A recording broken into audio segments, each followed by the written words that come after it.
his performance, because he has boxed really well tonight. Alvarez, from word go. Hand speed, accuracy, economy of movements as well. Yeah. Great ring generalship. Exactly. And the jab as well of Alvarez has been just absolutely fantastic. And again, the thought in his work, that's one of the few punches that he's missed all night. The thought in his work. You can see his eyes looking over the target, picking where he's going to put his next punch, and he's calculating the next 3 punches in advance. And he can do that because Chavez is not firing back in the quiet gaps. In the quiet times where Chavez should be throwing the jab, he's not doing nothing, giving chance for Alvarez to set up his attacks. The question, I'm sure, will be asked in the ring afterwards, what about Gennady Golovkin? Maybe Golovkin will get up into the ring and issue the challenge himself. He's there at ringside, sitting a few seats away from Oscar De La Hoya and Bernard Hopkins. He's there for one reason, to try and get the big fight on. Well, if they can't make it after this, then let's just forget about talking about it. They should just both go their separate ways. Okay, here we go. Alvarez not having that was a low punch. No, it certainly wasn't. Hit him in the ribs, didn't he?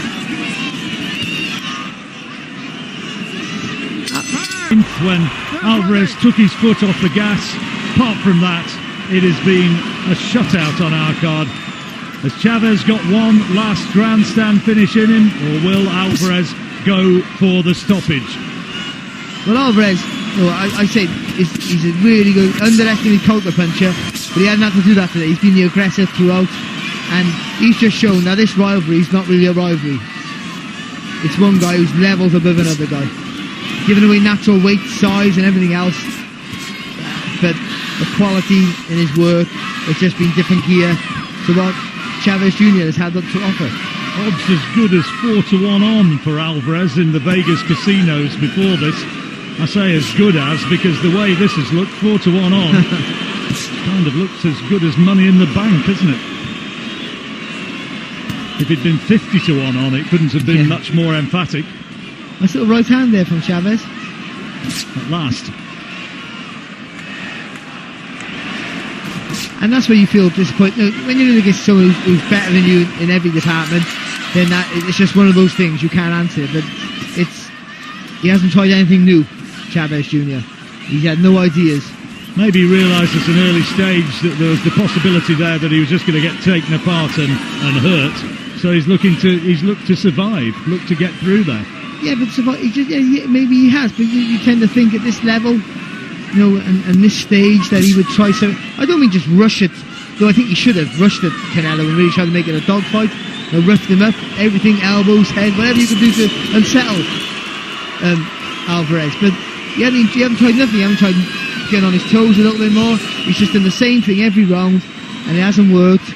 And he hasn't got the ring intelligence or the effort, or the fitness. Or the fitness, yeah. Well, a minute to go.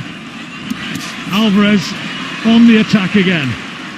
But like I say, John, it's easy to say these things. You've got Alvarez in front of you, orchestrating everything, and he's a hard man to move. Well, you have to give credit where credit's due. There's nothing unimpressive about Alvarez's performance here, unless if you're, I suppose, hypercritical, you might suggest that he could have risked trying to take him out. But why bother when you're a mile in front? He's been punched perfect, I think. Just see that left hook to the body there. And Chavez showing that he can take a really good shot, didn't budge. And that tends to point that Chavez maybe got more in the tank. So, last 15 seconds of the fight. All about Canelo, all about Alvarez. The pride of Mexico. Chavez, the old champion, has been found wanting. It hasn't turned out to be the battle royal that the fans wanted. There's a few jeers around the auditorium. People now applaud, though, the effort of Canelo Alvarez, and it was a very accomplished performance. He's won it by a street. Oh, he's won it by a street, and it could be a shutout. You wouldn't be shocked at all if it was a total shutout. He's massively dominant, and the difference was, I think, he had the willingness to want to stand there and trade.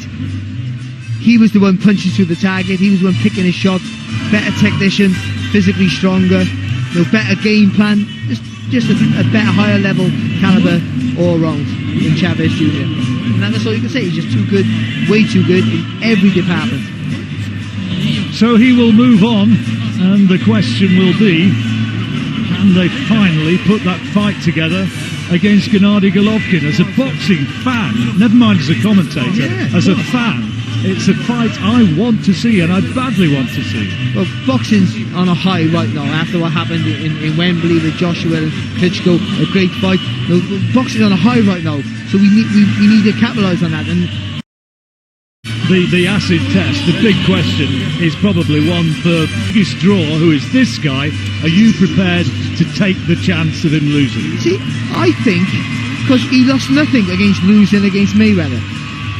He had a rebuild fight. He went straight back in, and now he's the biggest. 120 to 108, all to the winner by unanimous decision. De Guadalajara, Jalisco, Mexico, Saúl Canelo